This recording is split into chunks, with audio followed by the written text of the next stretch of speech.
안녕하세요. 뉴스마켓의 최리나입니다.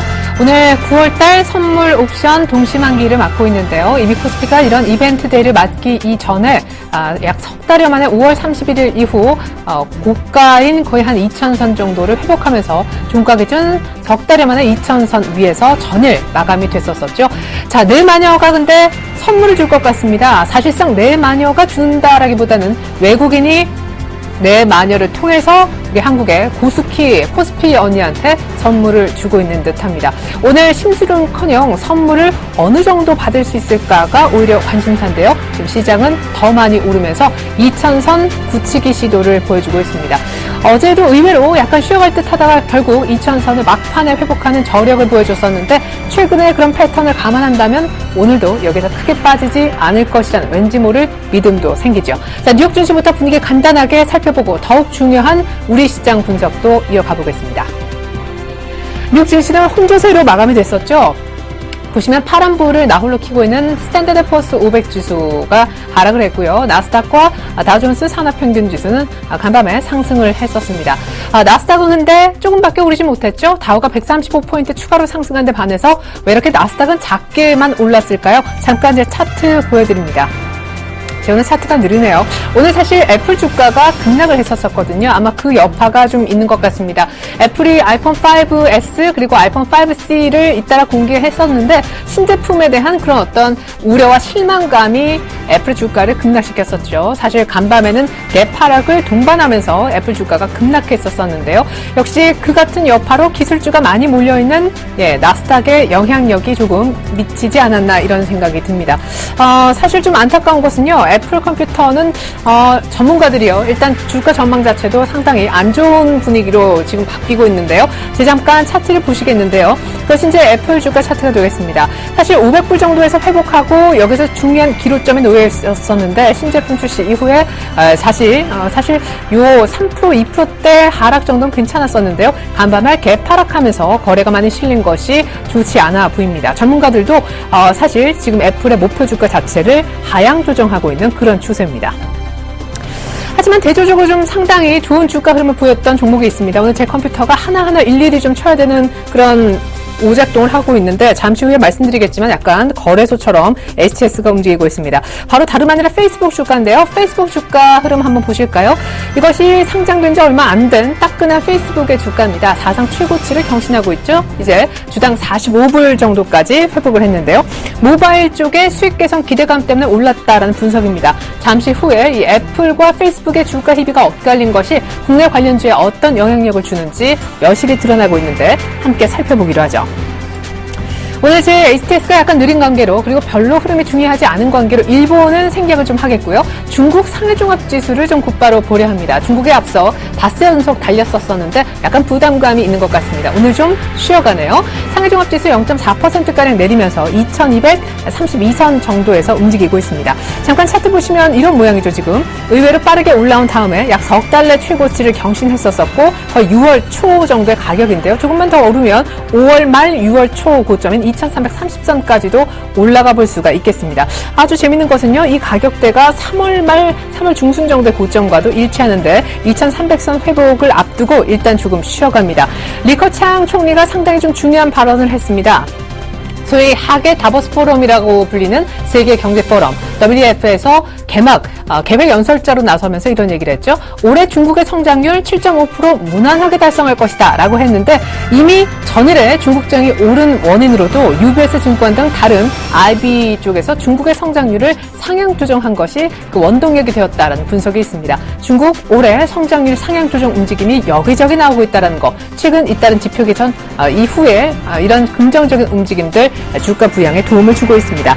자, 중국까지 한번 살펴봤지만 중국은 일단 오늘 좀 조용하고요. 일본도 살피지 않았지만 전반적으로 숨을 고르는 가운데 우리 코스피만은 오늘 아주 화려한 불꽃쇼를 보여주고 있습니다. 자, 코스피 모습입니다. 2016.11 보나마나 장중 고점이겠죠? 분봉 보여드릴게요. 자, 코스피가요, 오늘 1996포인트까지 내려갔었습니다. 어제가 석 달 만에 2000을 회복했다면서요? 네네네. 어제 종가는 그랬었는데 오늘 잠깐 눌렸었다가요. 오늘 이렇게 좀 쉬어갈 수밖에 없나라고 했었지만 어디요? 그렇지 않습니다. 갑자기 상승폭을 좀 늘리더니 2,000을 일단 회복을 시켜놨었고 그러고 난 다음에도 약간 좀 탄력이 둔화됐었죠. 근데 이 포인트가 언제냐? 이 시간이 언제냐? 이때부터 상승이 제대로 나왔었죠. 바로 금통위의 금리 결정 이후입니다. 잠깐 곧바로 수급을 조금 보여드리겠는데 지금 현재 수급 상황 현물 기준 먼저 볼까요? 외국인이 2천억대 정도 현물 순매수하죠. 최근 들어서 제가 이 자리에 섰을 때 11시 반 정도 구간에서 외국인이 언제나 2천억대 내외 현물 순매수를 해줬습니다. 그 결과 종가 상모 8천억대 산 날도 있었었고 평균적으로 5천억대 이상 사는 것이 최근의 보통이죠. 물론 그중에 절반 내지 한 4분의 1가량 물량은 꼭 막판 통시효과 10분에 들여보내는 경향도 역시 감지가 되고 있고요. 기관운을 소폭 팔고 개인도 역시 매도합니다.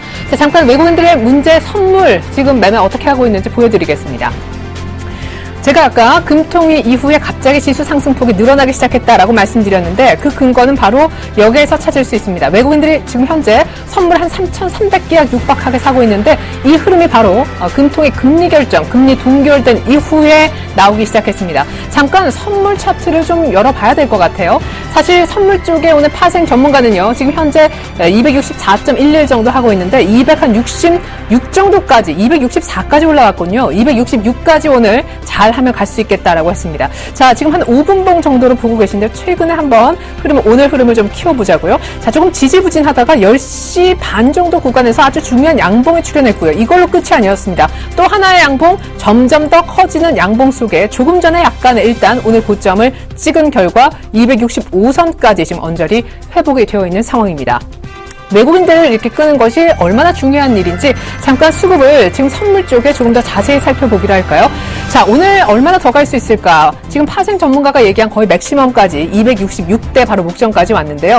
외국인들의 선물 매수 규모가 기관, 특별히 기관 가운데서도 금융투자의 이 매도, 그리고 투신권의 이 매도, 그리고 연기금까지 이렇게 많이 매도하는 가운데 이 물량을 모두 외국인들이 받는다면 오늘 맥시멈 266까지 화려한 불꽃쇼가 진행될 것이다 라고 얘기를 했었었는데 지금 그런 상황이 진행이 되고 있습니다. 과연 기관에 계속해서 사실상 손실을 확정짓는 더 이상은 이 게임 이번 만기에서는 외국인을 못 이기겠다라고 하는 그런 확정 포지션이 매도 물량으로 나올 때 외국인들이 얼마나 이것을 받아주는가 여부가 오늘 지수 상승의 정도를 결정한다 하겠습니다. 좀 어려운 얘기일 수도 있는데 동시만기 관련해서는요. 저희가 마지막에 시장 팁 또 막판 동시효과가 있으니까 다시 한번 정리를 해드리죠. 어쨌거나 코스피는 상승폭을 확대하면서 2010선 중반까지 와 있습니다. 이어서 코스닥 보시죠.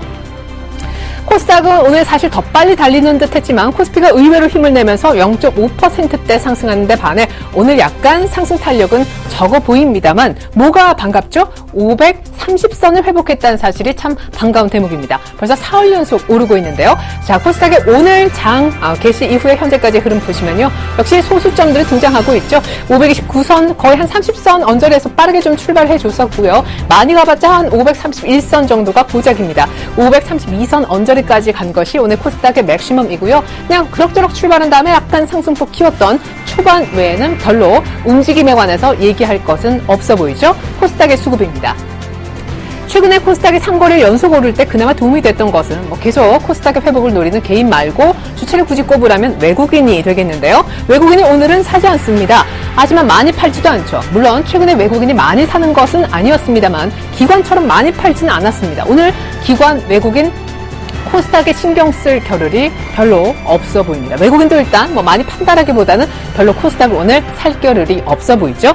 동시만기이니까요. 자, 이번에 원달러 환율 한번 보시겠습니다. 나흘 만에 어제 소폭 원달러 환율이 반등을 줬었었는데 1,090원대까지 반등을 했다가 약간 제한적인 상승만 했었습니다. 그렇죠? 왜? 외국인들이 전일 또 어마어마하게 6천억대 사줬기 때문에 외국인 매수가 들어오면서 달러화가 너무 풍부해져서 다시 제한적 상승을 할 수밖에 없었는데요. 오늘 하루 만에 다시 내립니다. 한 3원70전 정도 내리면서 제자리로 갖다 놨네요. 1,082원 80전. 자, 이것이 이제 어떻게 될 것인가 향후 분석을 여러 차례 해드렸었는데 잠깐 원달러 환율 차트 좀 보겠습니다. 자, 지금 사실 거의 한 7개월 내 최저치 정도로 밀려가고 있는 원달러 환율은요. 오늘 다행히도 1081원 50전에서 한번 지지력을 받았고요. 이틀 전에도 사실 1081원 80전, 오늘은 1081원 50전. 사실상 하락하고 있다. 아직까지 추세는 아래쪽임에 분명하고 중간중간에 반등이 단국 개입감 때문에 나오고 있긴 한데 확실히 하단도 조금 제한적이라는 생각이 듭니다. 1080원대는 아마 단국 개입 때문에 이런 중간중간에 양봉들이 출현하기 때문에 아마 지킬 것이다 하는 의견들이 조금 많은데요. 일단 단기적으로는 하락은 합니다만은 단기에 1080원을 일단 오늘 내로 깬다는 분위기는 아닙니다. 근데 왜 전체적으로 왜 이렇게 하락이죠? 여러 가지 의견이 있을 수 있겠지만 최근 요 며칠 분위기는요. 시리아 사태가 확실하게 좀 풀리면서 위험 자산에 대한 통화 베팅, 그러니까 우리 한국물에 대한 원화 가치 추가 상승에 대한 베팅이 충분히 들어오는 구간이라 하겠습니다. 일단 오늘 제한적인 하락을 보이고 있는 가운데 달러원도 1080원대 정도는 지키면서 하락하고 있습니다. 자, 이번엔 시가총액 상위주 모습 준비했습니다. 삼성전자가요, 142만 원입니다. 잠깐 삼성전자 보실까요?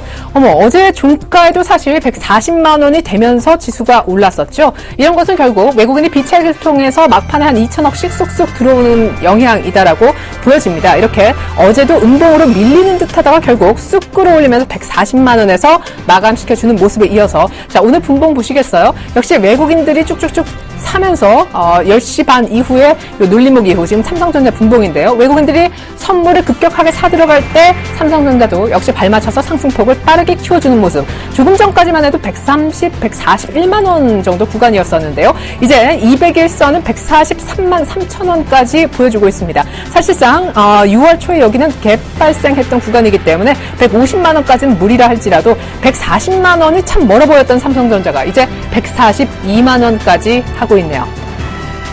현대차도 오늘 조금은 힘을 냅니다. 하지만 모비스 기아차는 1%대 정도로 조정받고 있고요. 오늘 포스코가 한 2% 정도 내리는 이유 아마 다들 잘 아시겠지만 자사주 한 8천억 정도 규모를 처분했습니다. 전일 장 종료 이후 시간 외 대량 거래 매매 방식, 다시 말해 블록딜 방식으로 처분을 했는데요. 전일 종가 기준으로 했으니까 한 32만 원대 이 정도에서 정리가 된 것 같고요. 250만 주였습니다. 물량 자체는요. 때문에 약간 가격에 지금 갭을 좀 조정하는 구간으로서 2% 정도 밀린다고 보시면 좋겠습니다. 일단 이렇게 되면 재무구조가 상당히 개선되는 효과가 있기 때문에 오늘 조금 눌린다 할지라도 포스코 주가에는 향후 전망에는 별로 진행에 무리가 없어 보이죠. 자, 이번엔 나머지 종목들 더 보겠습니다. 자, 오늘 삼성전자 진행이 아주 좋은 가운데 우선주도 추가 상승하고요. 하이닉스도 일단 29,000원대에서 조금 안착하는 움직임이 나오고 있습니다. LG화학 오늘 말이 많았죠. 왜 말이 많았을까요? 예, 우리 거래소가 또 석 달 만에 사고를 한 3번 정도 낸 것 같습니다. 거래소가 왜 이러나 참 볼멘 소리도 투자자들한테서 많이 나왔었는데 일단 지금 현재 상황으로는 9시 반부터 한 10시 한 25분인가 55분 사이에 거래 체결 자체가 지연되는, 매수하면 매수가 잘 안 되고 매도해도 이게 체결이 좀 잘 안 되는 그런 분위기였었는데요. 프로그램 문제 때문이라는 거래소의 지금 일단 원인 규명은 나와 있는 상황이고요. 지금 현재는 100% 정도 정상화됐다고 하니까 더 이상의 불편은 없겠습니다. 오늘 LG화학도 뭐 현대산업 여러 가지 또 증권주 한 거래소에만 한 30여 개 ELS 빼고도 그 정도 종목에 좀 피해가 갔었었는데 투자하시는데 더 이상은 무리가 없겠다는 말씀 드려봅니다. 자, 이번에 애플 아까 뉴욕 증시에서 주가가 급락했다고 말씀드렸죠. 그 여파로 흔들리는 종목들을 한번 모아보니까 이렇네요.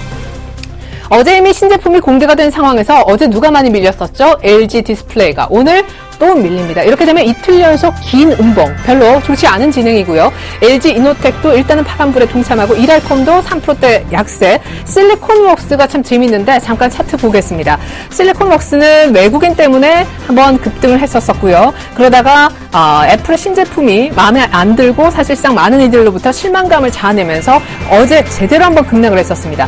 자, 실리콘웍스는 중요했던 것이 이 구간의 반등, 쭉 나름대로 V자 반등과 나름대로 올라올 만큼의 가격대를 누가 회복시켰냐? 8월 말에 외국인이 끌어올렸었는데 약간 좀 쉬다가 애플 신제품 보고 실망감에 어제 누가 많이 이렇게 던진 줄 아세요? 외국인입니다. 그러면서 거래가 제대로 붙었고요. 이거 정말 슈팅스타라고 하는 책에 나오는 안 좋은 사인이 되겠죠. 오늘 약간 반등을 주는 것 같은데 어떻습니까? 더 키워볼까요? 오늘 반등 주다가 윗골이 슬쩍 달면서 제대로 된 반등이 안 나오고 있습니다. 일단 애플에 대한 실망감도 있겠고요. 신제품에 대해서 수급도 다시 꼬여버렸다라는 얘기죠.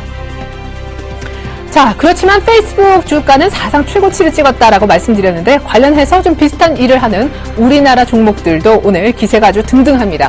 네이버가 이제 52만 원대까지 왔고요. NH엔터가 오늘 동반해서 상승하는 좋은 흐름 보여주고 있습니다. KINX와 가비아 같은 종목, 무엇보다 아프리카TV는 오늘 추천까지 나왔는데요. 5%나 급등하는군요. 아프리카TV 약간 눌리면서 하라고 하던데 차트 보면서 전문가가 얘기한 눌림목 가격대 그리고 목표가까지 같이 공유하도록 하겠습니다.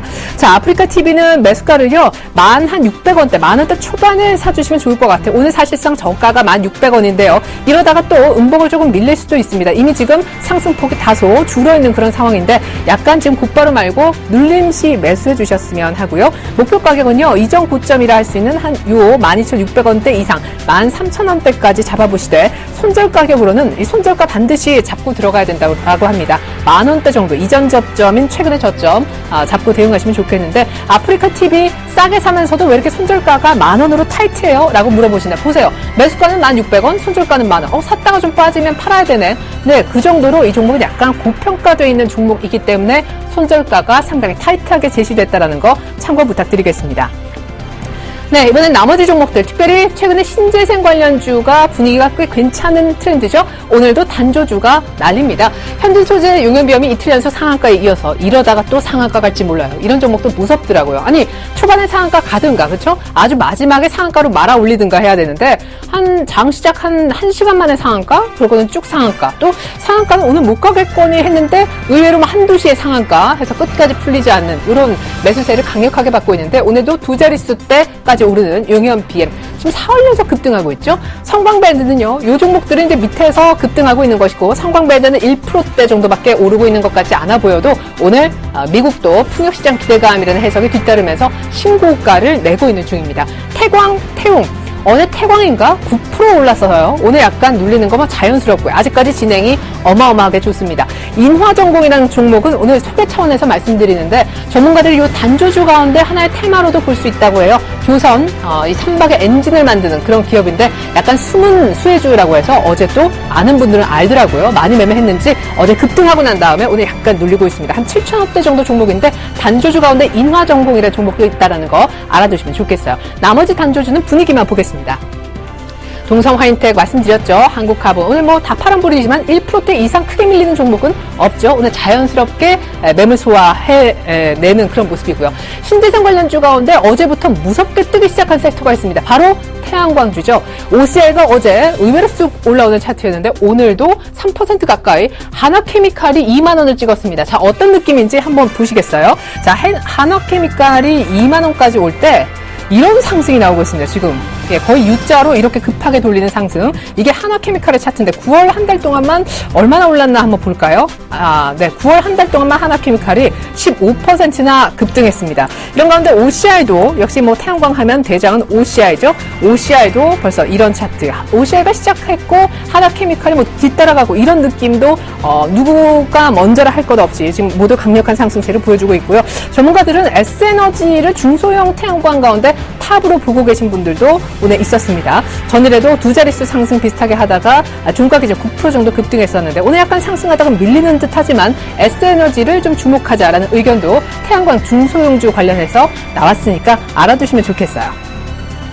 전에 메디포스트가 상한가까지 갔었었죠. 오늘 전반적으로 제약주가 약속이나 한 듯이 좋은 호재성 뉴스를 지금 내보내고 있습니다. 메디포스트는 어제 상한가에 이어서 오늘 또 추가로 8%대 급등합니다. 치매 치료, 알츠하이머 이 병을 치료할 수 있는 줄기세포 관련해서 임상 이상 승인받았다는 어제 소식이 있었었고요.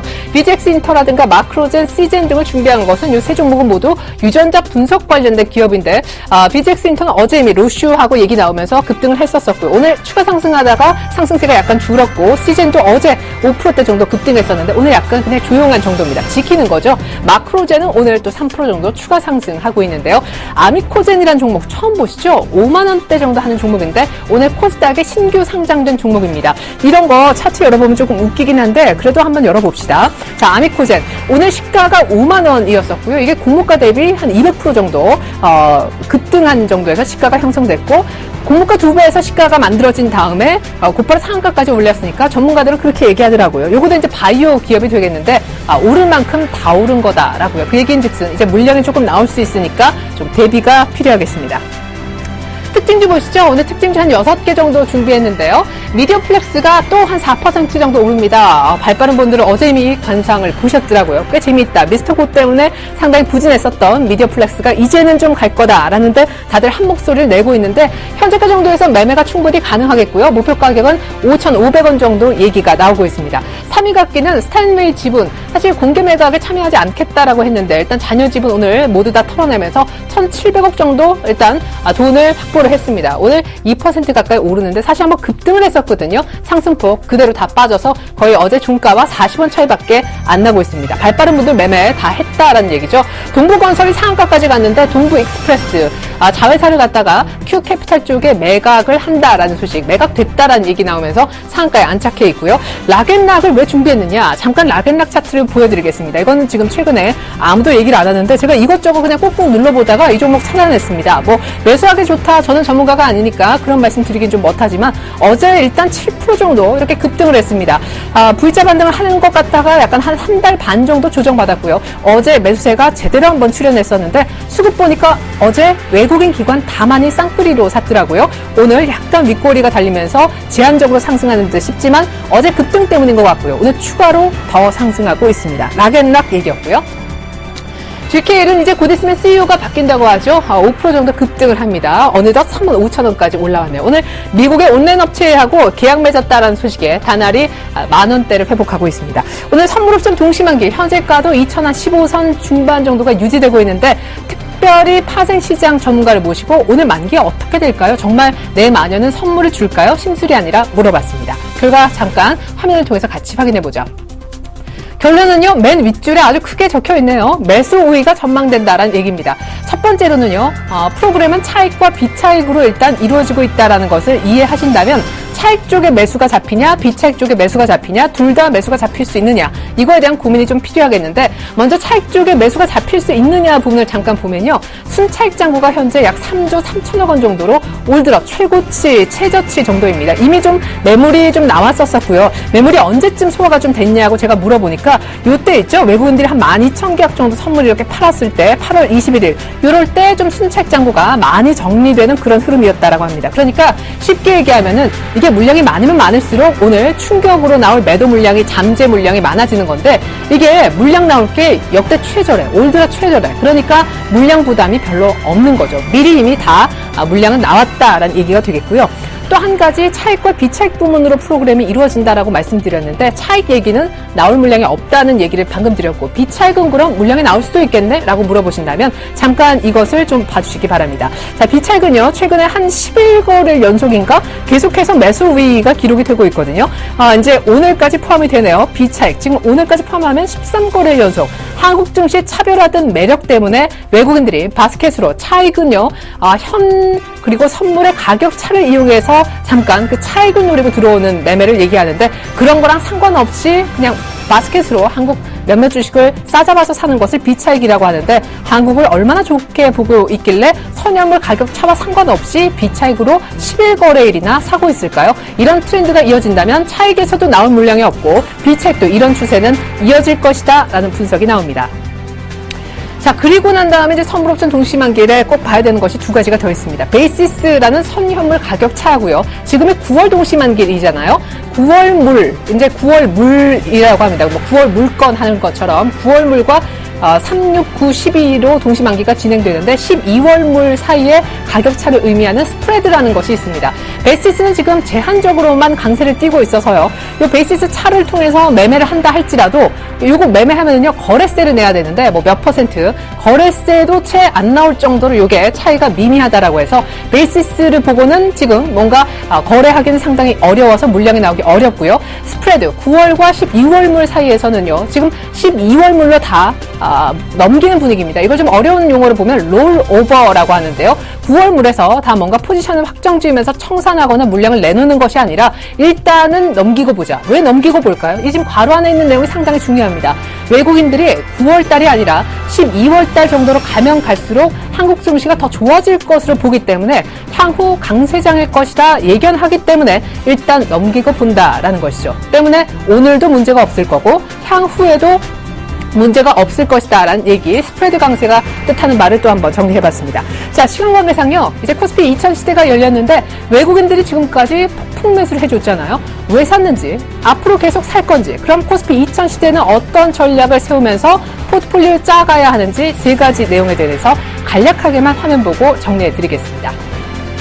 자, 외국인 일단 왜 샀나? 지금 어제까지 14거래일 동안 5조 2천억을 담았잖아요. 상대적으로 안전처로 자산을 이동시키고 있는데요. 신흥국 금융 위기도 발생했었고 하니까요. 아시아물, 특별히 그 중에서도 한국물을 선호하는, 한국 주식 사는 이 트렌드는 계속 추세로 이어질 것이다 라는 분석이 나왔습니다. 지금 이 모든 얘기는 우리투자증권 강현철 투자전략 팀장님의 말을 인용한 것인데요. 무엇보다 중국도 최근에 지표 좋아지고 있죠. 유럽과 미국, 선진국의 경기 회복도 동시다발적으로 진행 중이기 때문에 외국인들은 한국을 살 수밖에 없었다라는 얘기입니다. 자, 이어서 외국인들이 향후에 더 살까요? 더 중요한 문제가 될 텐데요. 만약에 우리가 추석 전후에서 FOMC에서 출구 전략이 시행된다라면은 한국은 오히려 더 안전하다. 그러니까 영향력이 적을 것이다라는 매력이 더 부각될 것이다라고 하고요. 오늘 만약 동시만기를 잘 넘기게 되면 이제 슬슬 배당 시즌이 돌아오죠. 배당을 노리고 기관까지 포함해서 한 4 내지 6조 정도 자금이 유입될 가능성이 있는데 또 생각해보면 3, 4분기는 우리 한국들의 기업 실적이 좋게 나오는 그런 계절적 성수기라면 성수기이기도 합니다. 게다가 상반기에 10조 정도 팔면서 뱅가드 이슈로 외국인들도 나름대로 포트를 좀 많이 비워둔 상황이고요. 이걸 좀 조금 더 채울 가능성, 보수적으로 봐도 연말까지는 외국인들이 계속 사줄 것이다. 긍정적인 전망이 나왔습니다. 가장 중요한 2000포인트 시대의 투자 전략을 어떻게 챙겨가면 좋을까요? 여쭤보니까요. 자, 바닥에서 코스피가 아주 빠르게 쉼없이 올라오는 과정에서 주도주는 누구나 알다시피 뚜렷했다. 경기민감 대형주가 주도주였죠. 자, 여기서 시장이 더 간다라고 베팅할 시에는 주도주 내에서 1등주 혹은 1등주가 너무 비싸거나 부담스럽다면 2등주 정도로 압축할 필요가 있다. 다시 말해서 주도주가 계속 주도주 된다. 이런 얘기죠. 자, 제일 궁금한 부분입니다. 코스닥은 어떻게 됩니까? 여쭤보니까요. 코스피가, 자, 잠깐 차트 보시죠.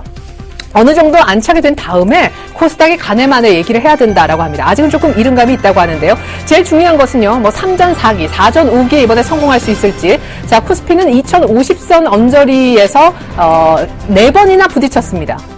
대충 4번 정도 부딪혔는데 과연 이번에 부딪히지 않고 갈 수 있을지 아니면 또 부딪히고 내려올지를 모르는 상황에서 코스닥을 얘기하지 말자라는 것이죠. 2050선에 안착하는지 여부가 확인되면 그때 한번 코스닥에 대해서는 얘기해 볼 수 있겠는데 점진적으로 코스닥도 빠르지 않아도 이 같은 잘 가는 형님 코스피와 발을 아주 서서히 맞출 가능성은 있다라고 하더라고요. 코스피 2000 투자 전략 선물 옵션 동시만기 전망까지 전달해 드렸습니다. 내만의 선물 그 정도를 기대해 보자고요.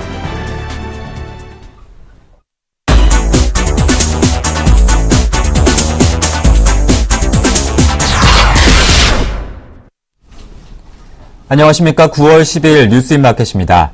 한국은행이 기준금리를 연 2.5%로 유지키로 했습니다. 한은은 오늘 금융통화위원회 본회의를 열어 기준금리를 현행 수준에서 동결키로 결정했습니다. 지난 5월 9일 기준금리를 0.25%포인트 내린 이후 4개월 연속 동결 결정입니다. 한은은 한국경제 회복세가 아직은 완만한 수준에 불과하고 신흥국 시장의 성장세 둔화, 미국 양적 완화 축소에 따른 국제금융시장 불안 우려 등 경제 하방 위험이 만만치 않다고 판단했습니다. 국내 주식형 펀드의 자금 유출이 본격화되고 있습니다. 주가가 많이 올라 환매 적기라는 분석과 다음 주 미국 FOMC 회의 이후 증시 변동성이 커질 우려가 맞물리면서 환매가 급증하고 있다는 분석입니다.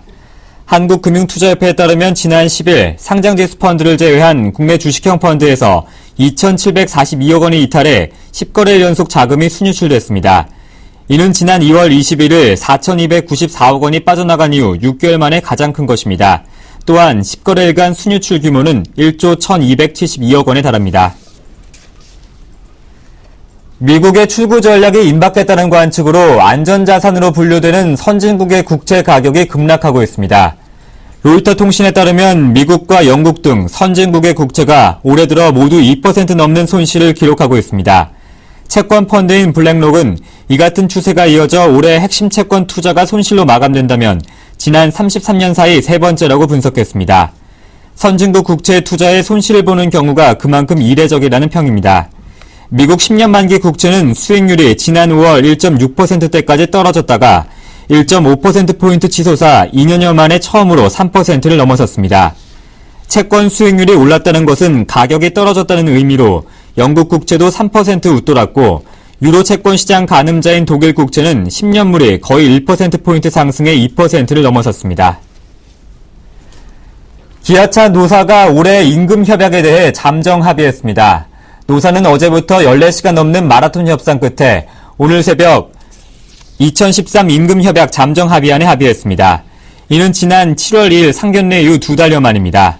임금 합의안은 기본금 9만 7천 원 인상, 성과 경력금 500% 플러스 870만 원 등이 포함됐습니다. 노조는 잠정 합의안에 대해 이번 주 금요일 조합원 찬반 투표를 벌일 예정입니다. 9월 10일 뉴스인마켓이었습니다. 고맙습니다.